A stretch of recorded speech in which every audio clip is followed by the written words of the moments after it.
Namaste and good morning, everyone. Let's do some prayers first. Om Guru Brahma, Guru Vishnu, Guru Devo Maheshwara, Guru Sakshat Parbrahma, Tasmai Shri Guruve Namaha. Om Bhur-bhuvah-swaha, Tatsavitra-varenayam, Bhargo Devasya Dhimahi, Dhiyo Yo Nah Prachodayat. Asto ma sadgamya, tamso ma jyotirgamya, mrityorma amritam gamya.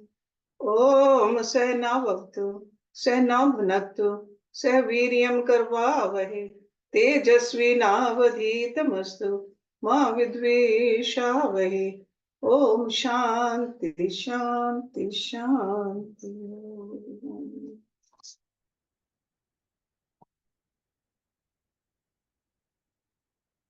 In Bhagavad Gita, it is said that in meditation, there has to be acceptance of the self. And along with that, one should make an effort to experience serenity. In the third verse of chapter 6,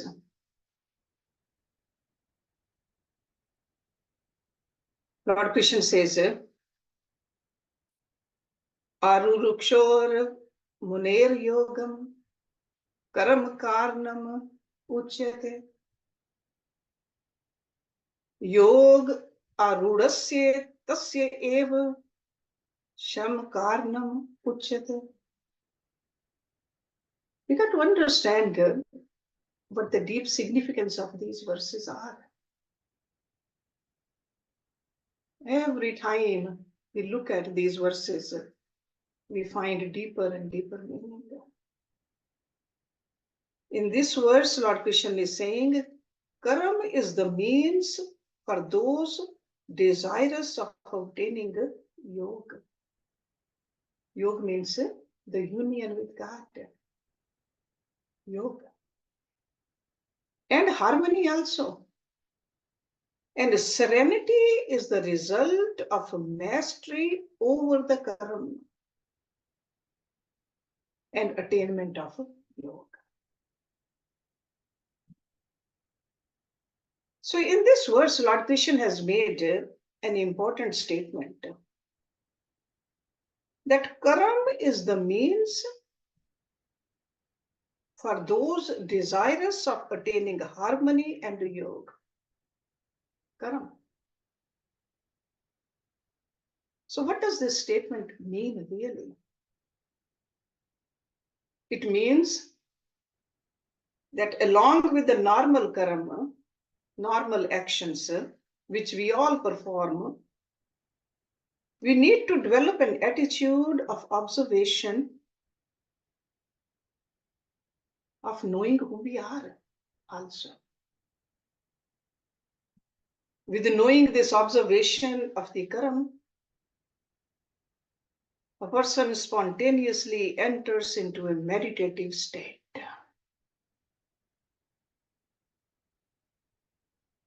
Which is called active meditation. Meditation begins as a process of observation and it culminates in the state of serenity. That's what he's telling us in this. Sham. Sham means serenity, peacefulness. Meditation in the form of self-observation has to be a part of each and every moment of the day.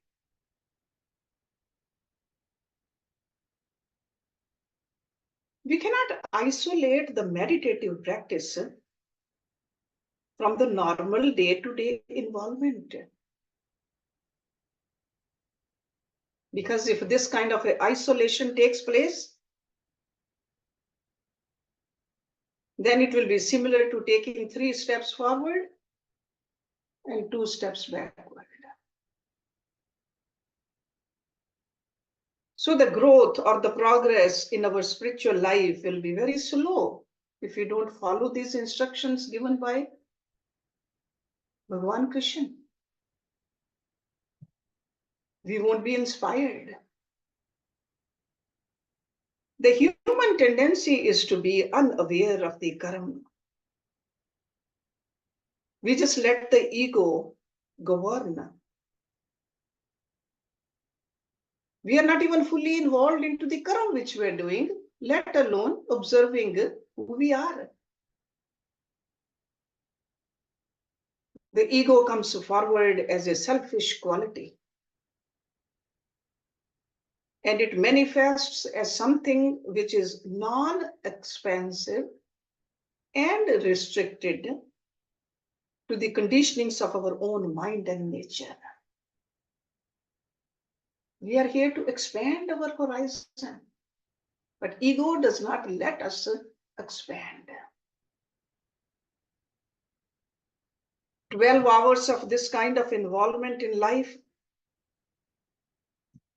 that means egocentric involvement, followed by half an hour or 40 minutes of meditative practice, in which we try to become aware of the thoughts. We want to release the stress, anxiety, and focus ourselves. This really does not balance the amount of externalization we have faced in the active day. 12 hours of intense externalized activity and half an hour of meditation, pratyahar or dharana, are not compatible in any way. That's why Lord Krishna mentions it again and again in Bhagavad Gita, that we need to consider the importance of this active meditation in every moment of the day. Only then it will be a fruitful spiritual practice. When every moment of the day has become meditative, then serenity is attained. There are two aspects of karma. The first aspect involves movement, activity, going forward. And the second aspect involves sitting back and observing.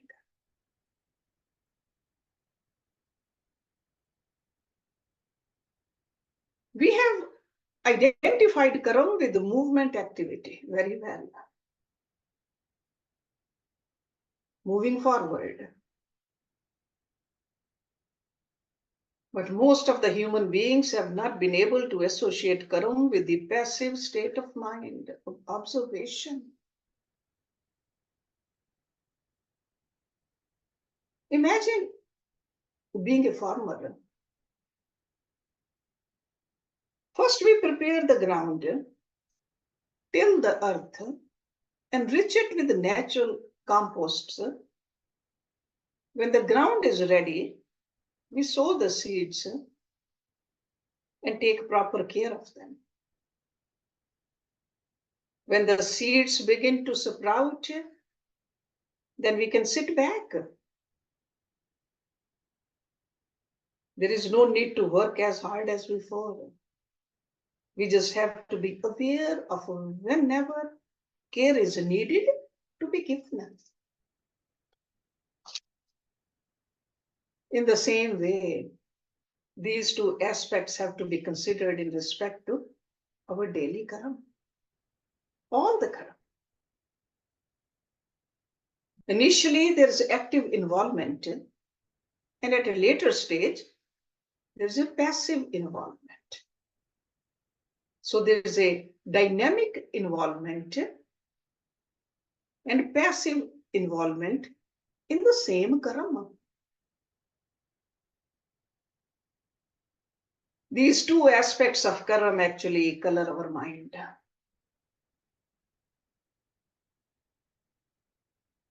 Our mind is like a clear crystal ball. But we cannot see the clarity because this mental crystal ball is always being placed on a different colored cloth. Rishis called this mind a money, a gem, crystal clear. So what do we need to do to really understand this beautiful gem? Either the cloth has to be removed to allow the clarity of the crystal ball to manifest naturally, or the crystal ball has to be placed where it's not reflecting any kind of a color.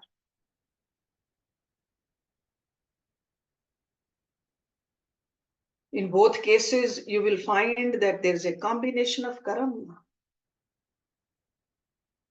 activity, action, clarity, meditation, observation, and analysis. In order to remove the colored cloth, which is beneath the crystal ball, the body and the senses perform the physical karma. So whether we are sitting down in front of our altar, doing the meditation, this active action is involved. How we are sitting, where we are sitting, what is in front of us. And the same thing happens when we are doing our duties. Body is doing the duty, the senses are doing their duties, mind is involved, but then there has to be observation inward. If you are picking up the crystal ball and putting it in another place, then again the body and the senses perform the physical action.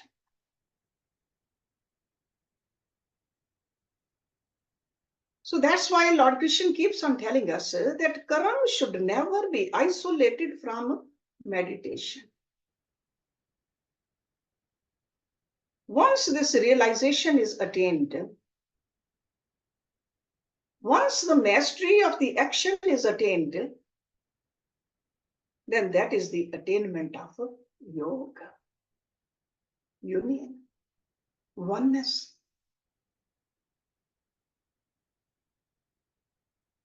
Let me take you to the 4th verse of the same chapter. Yada hi indriya artheshu na karam swa anushajate sarv sankalp sannyasi yoga arud tada uchyate. He says, do not be attracted to or repulsed by the senses. Sense objects or actions related to them.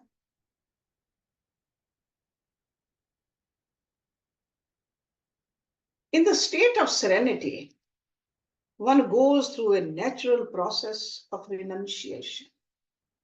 That's a natural sannyas. Leaving behind, not needing. This renunciation is a symptom of a person who's attaining the state of serenity. No rag, no dvesha, no attachment, no aversion.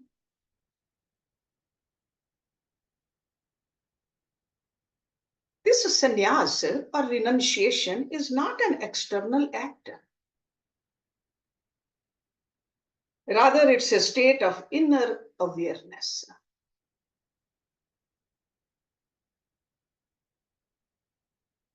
Sometimes we think that we can move away from our situations and find the peace or this kind of a serenity. Remember, there's no silence or peace in the jungles. or forests,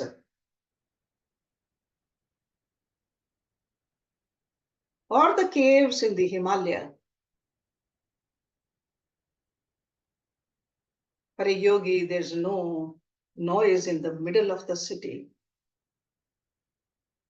or in the shopping malls or in the busy workplace. What we perceive to be noise and silence are external movements in the environment. The real noise and silence are experienced internally. If you're not able to stop the chatter of the mind, you will not find peace even in a cave, in the deepest, remotest part of the Himalaya. However, if you're able to stop the chatter of the mind, then you will find total peace even in the middle of a busy city. And you'll be unaffected by the noise and the distraction. And that is Shama, which Lord Krishna is talking about. So when the mental chatter stops, then there is an automatic switching off of the identification with the senses, the sense objects, and the actions associated with them.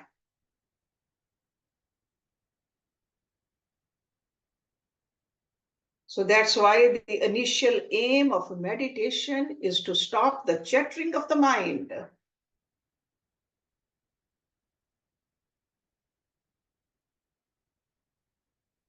That's why Yogi Guru gives us a ishta.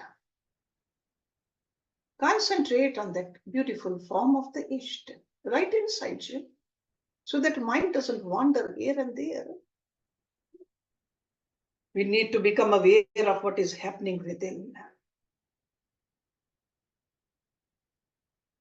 and not to create a further desire to have a sublime, divine, or transcendental experience.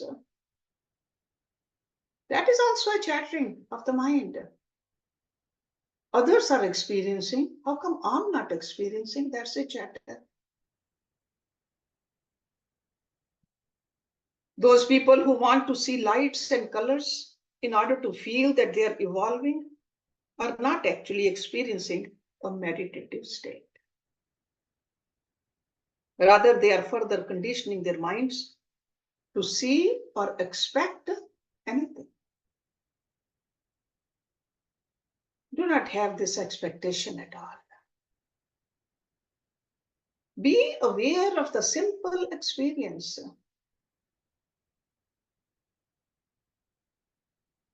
See what's coming up from inside. Allow simplicity to take over your personality.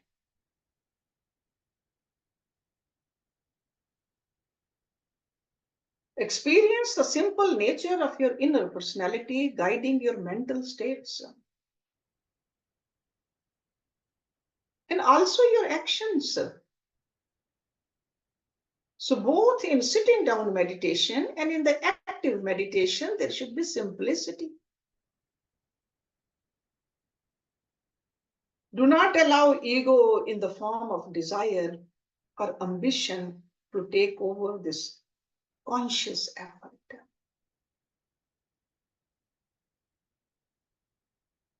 When you have come to the point of not allowing the ego to govern and color the effort which you are making, then the mind renounces certain traits as well as the tendencies very naturally and spontaneously.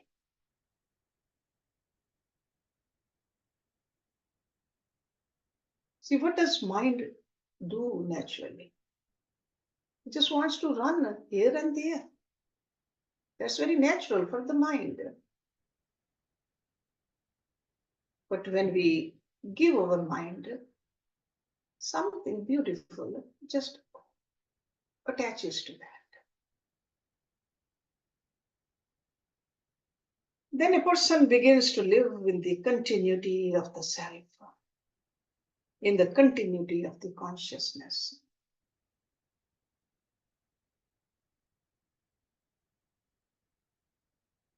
Vedic seers, they say the mind is both the friend and the enemy of the self. When is it an enemy and when is it a friend? When the mind is subject to different emotions, conflicts, fears, insecurities, then it becomes an enemy. So all these negative tendencies, which we are familiar with, our mind, where are they coming from? These emotions from mind. That kind of a mind is our enemy. It does not allow friendship to be established with itself, or even the higher self.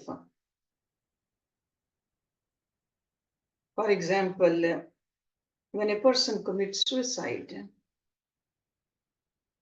it's out of frustration with life for some reason. Mind has become the enemy of the self. Having a fight with a companion can lead to a state of mind where life has no meaning. Low self-esteem can lead to a state of mind where life has no meaning.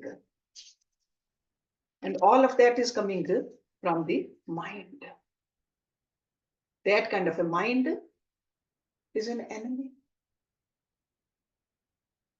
Total frustration and depression due to some event or circumstance can lead to a state where life has no meaning.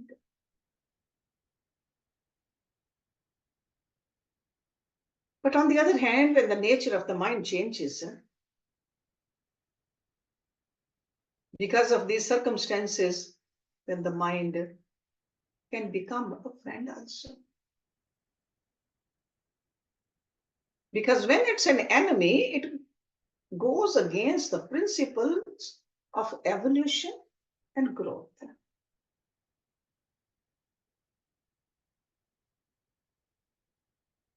When the mind feels and experiences contentment, then it becomes the friend.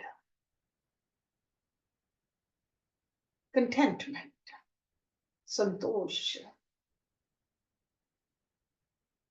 Rishi Patanjali called santosh the highest labha, attainment. Santosh. Santoshad anuttamam sukh labha. That kind of a mind is a friend. And this contentment is not external. It could be external, but it's not only external. It is internal and it's spiritual.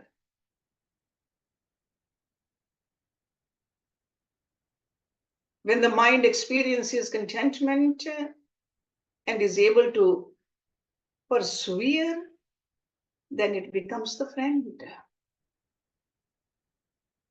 Because in that state, there's no conflict of any kind. Life opens wide and you become the master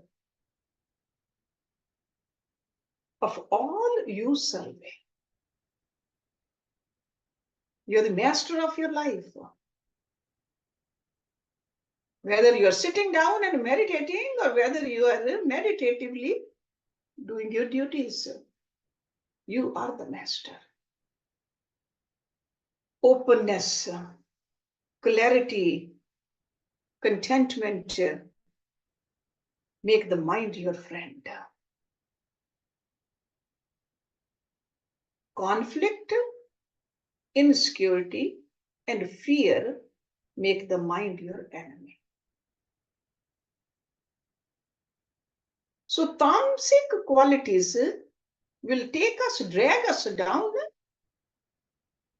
and the sattvic qualities of the mind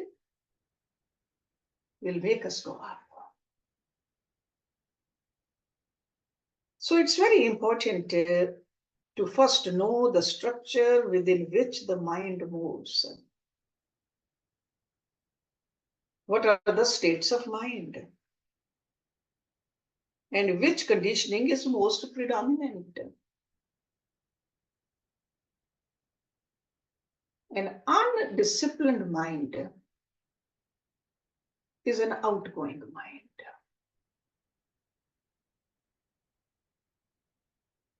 That is called a bahirmukhi man. So an undisciplined mind is an outgoing mind, desiring and wanting, constantly want to run into this outer world. On the other hand, a disciplined mind is an inward going mind, antarmukhi. That's why in our prayers also we pray to God. Help me to make this mind which wants to just go everywhere, make that bahirmukhi mind into antarmukhi mind. That is the sadhana we need to do. A disciplined mind, the inward going mind, which is more stable, which does not desire as much as the outgoing mind. One day we cannot let go of all our desires, but we got to see, are our desires getting pruned? Are they getting less? Or are they just keep on blossoming more and more? We have to keep an eye on our mind. There has to be a process. With this process, we are able to train the mind properly in a system of discipline. And this is not an imposed discipline. It's not a punishment given by somebody else. There's a big difference between punishment and a discipline. Punishment is somebody else wants you to do it. Discipline is we understand and recognize the importance of it.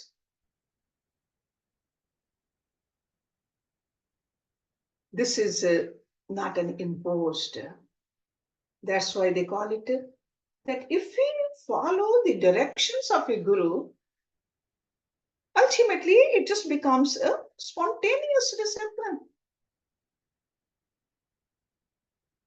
Yogi Guru says, get up early in the morning. Do your abhyas. Sure, initially we have to push ourselves, but ultimately it becomes spontaneous.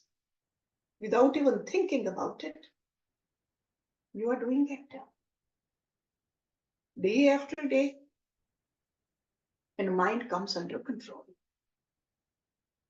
That's why the first sutra of Rishi Patanjali's Yoga Darshan, you're all familiar with it. Artha Yoga Anushashanam. The direct meaning of that sutra is that yoga is a form of discipline, anushashan. If you want to really make this meditation like a 24-hour meditation, not just a half an hour meditation, we got to have a disciplined life. We got to live a life which is yoga anukul. Only then it will give us the proper fruits. So if somebody asks you what yoga is, it's a form of discipline.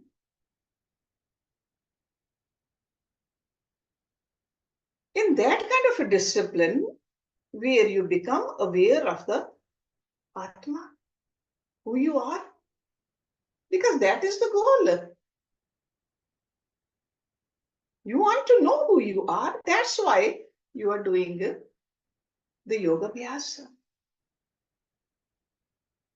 When there's an awareness of the subtle dominating nature, the subtle dimensions and the realms of the human personality, then after obtaining that knowledge, you can eventually control the mind and the vrittis. Vrittis are the fluctuations of the mind.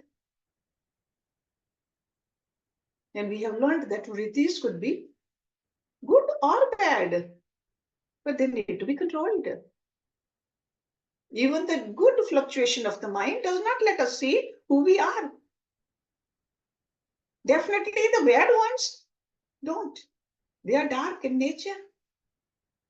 But even the good ones are fluctuating. They are fluctuations.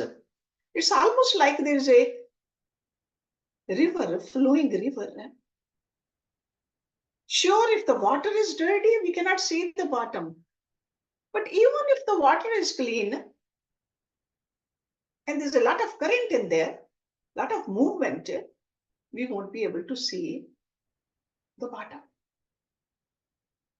So that's why the mind has to be clean also, and the mind has to be still also. So that's why Rishi Patanjali said we got to control these yoga shit vritti nirodha. These vrittis need to be controlled. Sit down meditation, sure, we need to do that. But at the same time, when we are actively involved through our body, through our senses, still we need to control them. Whenever there's a more selfishness, there's a more movement. When there's a selflessness in our actions, there's a more stillness. Stillness of the body also, that body functions better, body stays healthy. No matter how much you are doing, you won't feel tired because of the stillness.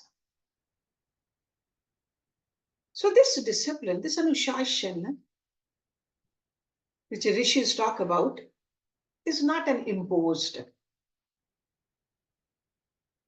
It's not an external rule. Rather, it is a state of balance. It is a state of harmony. There has to be harmony in our body. Harmony in our body and the mind and the desires and our actions. Harmony in what we say and what we do and what we think also. There's a harmony in different levels. It's almost saying to the mind, okay, do not go out and be crazy. Just remain in your own space and be a friend. You are mine and I want you to help me, not hurt me.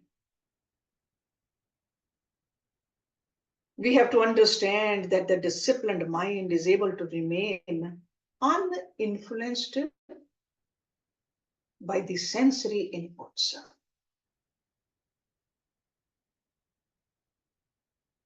We are all familiar with our senses. Input is always through the senses, through the eyes, through the ears, through the nose, touch, and the taste. Those are the inward, incoming. So if we have a disciplined life, we will remain uninfluenced. There's a stability. The undisciplined mind, on the other hand, cannot remain isolated. What happens? It becomes deeply involved, engrossed in the sensory inputs. Just something is not even there. Something is not even in the reach. Something you don't even want, but mind keeps on thinking about it.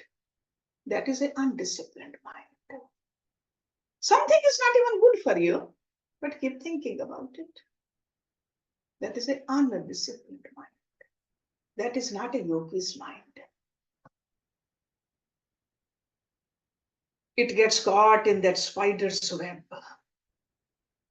just like a fly. Then the spider comes and eats the fly. We don't want our mind to be like that. The karam, they become overpowering, they become dominant. And this kind of an undisciplined mind cannot free itself from them. Because purpose of this life, a human life, is to free yourself. But if the mind is not disciplined, if the life is not disciplined, the day-to-day duties which you are supposed to do, you don't know why you are doing it, how to do it. You're not doing it with a kushalta, just like he says, yoga kaushalam. So we got to have a skillfulness in our actions.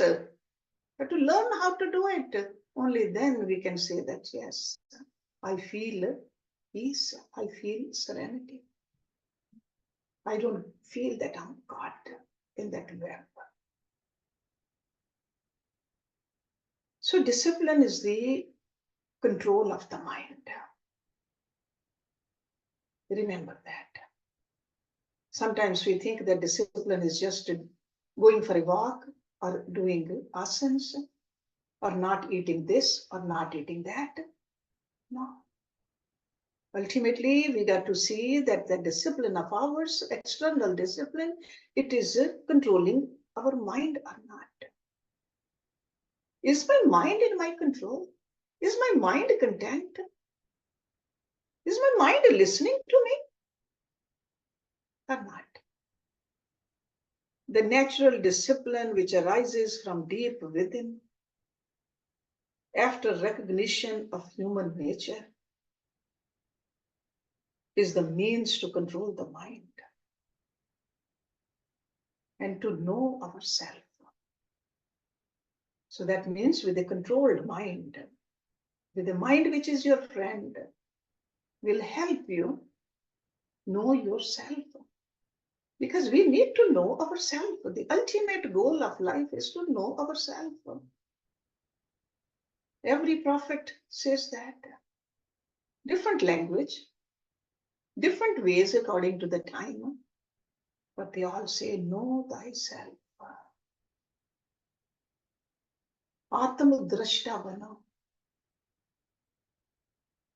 But all of that can happen only if we live a life based upon these principles which are taught in these great books. So that's why we just not only read these scriptures, we have to assimilate that knowledge and then bring this knowledge into day to day, moment by moment. This knowledge has to be part of our life. Then we will definitely, in this lifetime, we will know ourselves.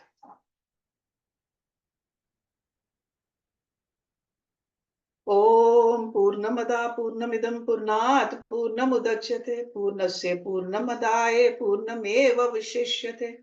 Om Shanti Shanti Shanti Om.